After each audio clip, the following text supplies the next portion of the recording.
This is the annual major conference for cognitive science.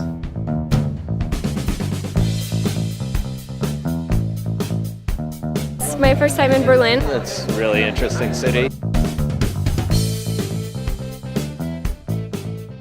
I always like this conference because it truly represents the international aspects of cognitive science. I'm from Memphis in the States. Northwestern University in Chicago, Illinois. Indiana University in Bloomington. University of Aarhus in Denmark. Cognitive science is the study of the mind and the things that make it work. I'm struck every year by the fact that it's always new people excited about what cognitive science is about and what they want to do in it. I'm doing psycholinguistic research. I studied judgment and decision making. I work on conceptual representations. Well, I always find CogSci really nice because it's really varied. There's such a lot of topics. You really do get a nice cross-section of the different contributing disciplines.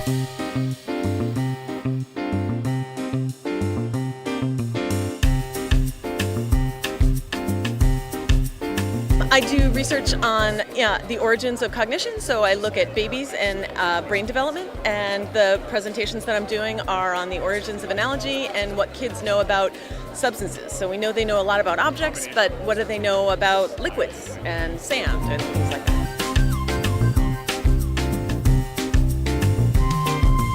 Look at the differences between processing information visually and auditorily, and how cross-sensory processing operates in terms of the semantic network.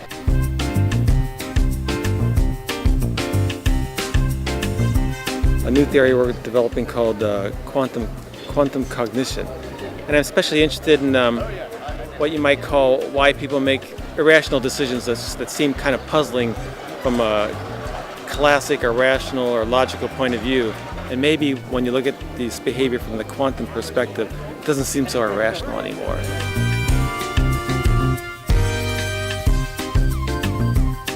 At the end of the experiment, we select one trial at random and leave you to eat whatever you chose in that trial. Make sense?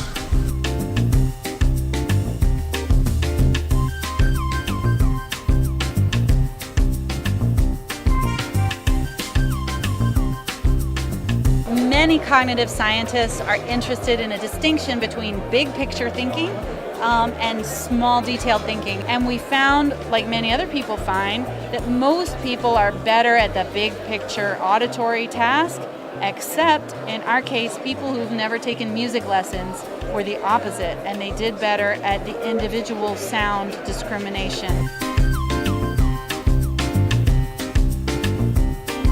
I'm presenting a poster on whether the benefits of collaboration are truly collaborative benefits, and I find that their performance together exceeds the fastest possible performance of the individual.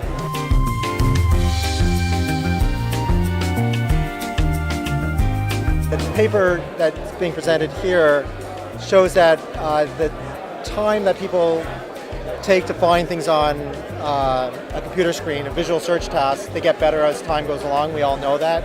But we've also shown that the fact that they get tired over time, which we also know happens, but never has been measured before, that we can pull that out through their fixation duration data.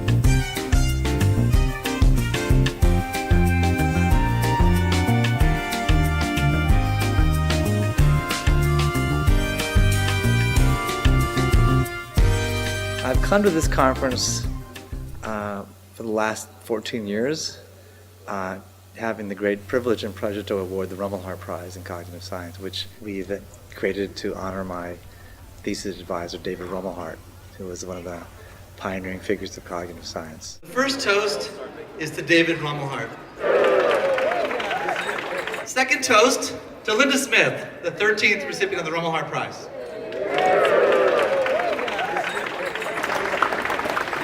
This field every year seems to be dominated at the conference by new people. It's grown from a few hundred people to well over 1,000 people in the last decade.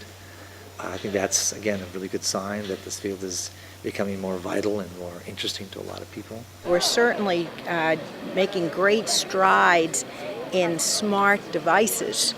And we live in smart houses, we drive smart cars, right? All of our devices are smart. But I mean, we talk about the singularity. When did the singularity happen? When machine intelligence surpasses human intelligence.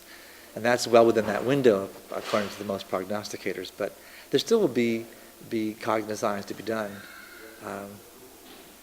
of some kind.